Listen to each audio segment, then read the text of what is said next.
So it all started with that fucking basketball hoop. Yeah. And was the basketball hoop already shaky? Yes. Had it already been knocked down before? Yes. Did I fix it and think that it was pretty solid? Yes. Yes. So when I come in one day and the basketball hoop's just laying broken on the floor, I wasn't super hyped. But, you know, that's what happens, I guess. Well, that's the more upsetting part, is not that it happened, but that nobody contacted you, nobody, had said, hey, sorry that this or offered to help fix it. So that's a bummer. And that was actually, to be fair, that was prior to the new year. That was like 2-3 weeks before 2020. But yeah, that was right around Christmas. Right. And so maybe that was some foreshadowing as a sign of things to come in 2020. An omen. But yeah, so I guess the first actual big news that kind of sucked, just that we needed to get out all the stuff we had in storage up there by the end of the year. I didn't see this email until like 2 days before before New Year's. Mm-hmm. And so I was kind of caught off guard. I, contacted the landlord back, and I was just like, we can get everything out. I don't see any possibility of it happening before the end of the year. To be fair, if he had been up there at all recently, I don't see how he imagined that you could get it all out of there in time. No, and and he's been cool. I don't want to paint this picture. No. But he's been great. We've had a good relationship over the years, and he said, okay, well, you didn't see the email over the holidays. That's understandable. Take till the end of January to get everything out. Yeah. And that was like, okay, cool. Like, we have this month. It's going to be a lot of work. Yeah. Cool with a grain of salt, because that's a big task Thank itself. you for the 4 more weeks. Yeah. But we're about to be busting ass. Because, dude, we had talked about this many times. Tiff and I had talked about it. Like, we really got to get working on the attic. Yeah. Like, this is going to be like a probably 2-3 month process of getting everything condensed, taking things to the dump, throwing things out, putting things into like a garage sale pile. Yeah. And then saving some stuff. Like, we had, just, to let everybody know, I mean, it was pretty much a hoarder's paradise up there. That stuff going back before this location, going back before the first location, going back to even when we were living in Wilmington, pretty much. Yeah. It was wall-to-wall stuff, for sure. And, like, we went through a time where at least half of the attic was cleared and kind of, it was your guys' band practice space. It was we had the circle of couches. Yeah, it was clean. We were having some like meetings up there where it was like, oh, this can be like a really cool space. Then, people start bringing more and more stuff up there to store. Then Tiff and I had, our wedding, and we put all the decorations, everything from the wedding up there. Mm-hmm. Next thing you know, you walk up one day, and like you said, it's filled wall to wall with just stuff. Little tunnels so you can walk around. Yeah, and for anybody that hasn't been up there before, I mean, this is like half of the warehouse space. Like, it's a big attic space. And there was some stuff that was from the landlord, like boxes and old signs and stuff. Mm-hmm. But we filled that thing to the brim. You know? And like I said, it had been 4, 5, 6 years of hoarding crap to store up there without really any end in sight of like, all right, we really gotta like stop hoarding crap. But it was the endless storage space. It was endless grind storage. There was still plenty of space. Like, it could have gotten worse, and maybe that's it's a blessing in disguise, because it is we got everything out of there. But, so anyway, so that was going to be its own task of like, man, this month is going to be pretty busy just dealing with the attic. Mm-hmm. Then,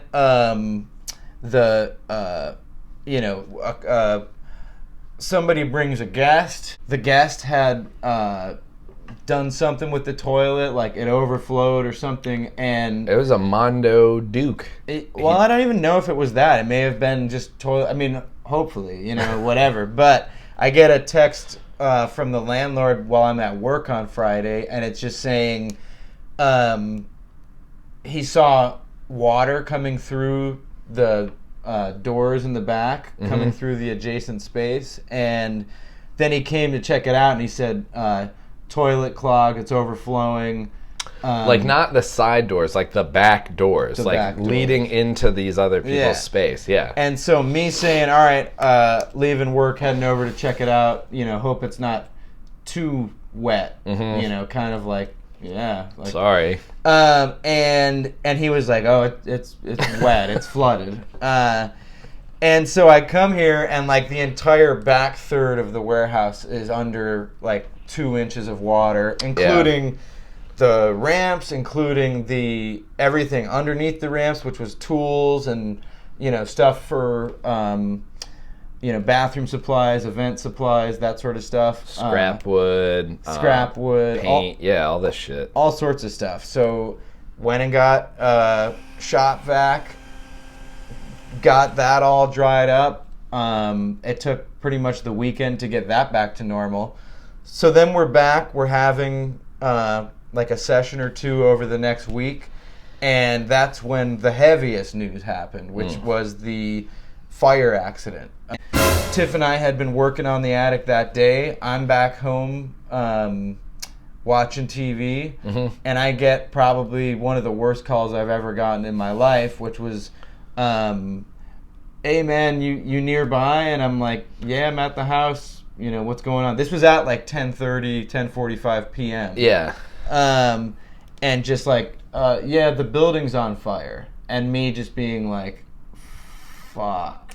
Like, what? Like, and see, like thinking, is this a joke? Like, whatever. No, it's not a joke. Okay, everybody good? Like, is everybody okay? Yes, everybody's good. You called the fire department? Yes, they're on their way. All right, heading out. I'll be there in 15 minutes. Yeah. I pull up. There's fire trucks. There's police. There's all these. There's firefighters inside the space, filled with smoke. The road's closed off from like here to the next light or the next block or whatever. And did you have to be like, I rent this building to get through a police barricade? Oh no, well I parked like out back on that road, and I just kind of ran up and was like, yeah, like I'm, I rent the space, like whatever, and pretty much just, I don't know, pulling up expecting like the building to be on flames or be in flames, and somewhat relieved that it wasn't, that it was still standing, and I'm like, okay, well, let's see what the damage is. And them just, the firefighters being like, yeah, there's no doubt in our minds that it started right here, like right by the back garage door. A cigarette had been left and pretty much ignited the wooden framing of the doors, and probably could have spread much further. Oh, definitely. Well, the insulation started burning. Like I forgot. I was like, well, the building's mostly like steel and metal. And then when I got here and saw all the insulation around the door, it was like, oh, this could have easily just traveled upstairs and then caught that fucking tinderbox. Oh, yeah. And the whole thing could have. Because there was still 90% of the crap up in the attic at that time. And that's what I was worried about. I was like, dude, did we leave something plugged in? I was like, is something going on in the attic? He was like, no, it started right here. Yeah. And this is like not just the garage doors, but there was a fucking huge electrical conduit going from the service to this panel that ran right over the garage doors that was like melted. So yeah, I mean, we know really, it was an accident, but... And thank God they came back, too. Oh, dude. Because if they hadn't, that would have been the issue. Dude, so that's what I'm going to say. Is like, shout out to Mac because they came back. He thought quickly, call the fire department, called me, although it was the worst fucking phone call ever. I'm glad that he did. I'm glad I wasn't 3 sheets to the wind. I was just chilling. So it was like I was able to come over and address everything. But... if he hadn't come back, it probably would have been much worse. That being said, there's repairs, there's shit, all sorts of aftermath that we have to deal with that really set us back more than just that night, more than just that weekend, or even that week. It's like it's carrying into, events that we had planned. It's carrying into time, cost, energy, taking a lot of time away from Tiff and I focusing on the attic, which, I mean, we still had the rest of the month. So after the fire, you still have to get all that shit out of the attic. And like we only had maybe 2 weeks left. Yeah. And remember what went down with the truck during that whole period? So, I mean, these are the things that I can't even really make up, and it's fine. Like, it's really, dude, there's people dealing with all sorts of shit in the world. So, like, but you're dealing with all this, and then the truck that we're using to transport things to the dump, to the storage space, whatever, 2 flat tires. Tiff gets 2 used tires to, we'll get it back on track, whatever. Get those fixed. We're like, all right, let's go take some stuff to the dump. Pull up. One of the tires is flat again, and there's a nail clearly like sticking out of it, and I'm just like, cool, this is sick. Well, and the truck was full, so it's like you took a load to the storage unit, you came back, you filled it up again, and then in that time the fucking tire went flat. To be fair, I think there was like a bunch of nails at the storage space that were just kind of like whatever, so it probably happened there. But so I jack up the truck, I take the tire off, take it to Discount Tire. Shout out to Discount Tire, because they'll plug up a tire for free. Even if you didn't buy it there, they'll do it in hopes that you'll come back and get tires. Yeah. So shout out to Discount Tire. They are one of our sponsors for this episode. But come back with the fixed tire, go to start the car, and it's like, and I'm just like, so and this is like while Tiff's still at work, and I'm like trying to figure it out. I'm like, I'm gonna have it all fixed by the time, whatever. Yeah. So try it 60 times, and it finally starts up, but it's like electronics are blinking. It's weird. I take it to the shop. Truck's out of commission. Now we just have the van. So we're just using the van, and we don't have the garage doors because they're out of commission. Oh, yeah. We're needing to take everything in the last week down the 17 stairs from the attic, down these 7 stairs, through this little corridor. Across the whole park into this L-shaped corridor. Right. Not to mention... Down more stairs. Not to mention, on the very last day of the month, January 31st, it was a Friday, we're working our asses off because we still have a lot to do. And I get sick as a dog. Like, Tiff said it was the sickest she's ever seen me in, like, the entire time we've been together. Yeah. And I'm like, I'm not able to breathe out of my nose. Well, you were sick as hell, too. Yeah. That's what I'm saying. My bad. Yeah. So I'm like, I'm achy. I'm sore. I'm, like, having one of the worst days. And it's like, we have to work the hardest we've worked in a long time. Like, this is 14 hours that day of moving all this stuff out, moving it into the van, and we got it done though. But what I meant to say is that it was raining. Oh, like, it was also you were talking raining. about how you were sick, and then on the very last 2 days, it's pouring rain. I remember waking up the entire like fucking feeling time. kind of sick because I had felt sick the previous day at work. Feeling kind of sick, seeing the weather was rain, and I'm just like, of course. Murphy's Law, they say. Yeah, it is. But truly. Also, big shout out to Tiff because she's the one that, motivated me to get through it. I was about ready to quit. I was about at my breaking point, And she was like, no, we got to get it done, like being really positive and supportive and, really hustling. Like, she'll carry, she's Oh, She's all strong, month, dude. all month long when we were here, and we would be helping out, but then we'd also have other stuff to do, and she would be up there just kind of organizing and working and carrying stuff down, and it was truly like, yeah, man, I mean, you lucked out big time. So yeah, and I'm super grateful for that. That's why, you know, I got this. That's where the fuck I got this. Or that's you know, The Antoine line? Terry Kennedy. Terry Kennedy. Yeah, That's yeah. right. That's right. But anyways, so we lost kind of some momentum going into the new year. We lost a lot of, you know, time that we were trying to focus on different events.